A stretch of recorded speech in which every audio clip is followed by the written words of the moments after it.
মাসের 30 দিনের 25 দিন দেহটা নিয়ে এই বাংলাদেশে বসে থাকে, আর বাকি 5 দিন মনটা নিয়ে ভারতে যায়, সেখানে চক্রান্ত করে এবং সেই চক্রান্তের এক্সিকিউশন এই বাংলাদেশে এসে ঘটায়।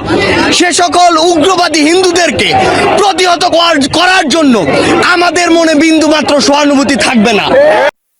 উগ্রবাদী হিন্দুকে প্রতিহত করতে মনে বিন্দুমাত্র সহানুভূতি থাকবে না বলেছেন সার্জিস আলম। বুধবার চট্টগ্রামে নিহত আইনজীবী সাইফুল ইসলামের জানাজায় উপস্থিত হন সার্জিস আলম ও হাসনাত আবদুল্লাহ।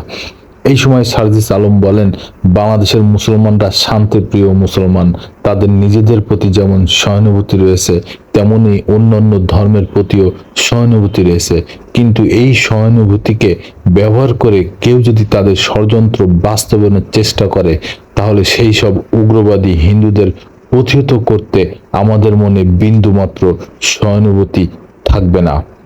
তিনি আরো বলেন, আমরা আমাদের জায়গা থেকে সর্বোচ্চ উদারতা দেখিয়েছি। আমরা দেখেছি এই অভ্যুত্থানের সময় কারা আমাদের পাশে ছিল, তাদের কি ভূমিকা ছিল।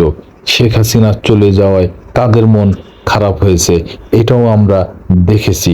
অভ্যুত্থান পরবর্তী সময় যখন দেশ অস্থিতিশীল অবস্থায় পড়েছিল তখন আমরা দেখেছি আমাদের মাদ্রাসার ভাইয়েরা কিভাবে রাত জেগে মন্দির পাহারা দিয়েছে।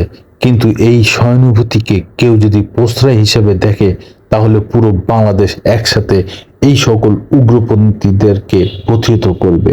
এই সময় তিনি আরো বলেন, যদি এই বিষয়ে সরকার দৃষ্টান্তমূলক শাস্তির ব্যবস্থা না করে তাহলে তা হবে এই সরকারের বিচার ব্যবস্থার ক্ষেত্রে অন্যতম একটি ব্যর্থতা।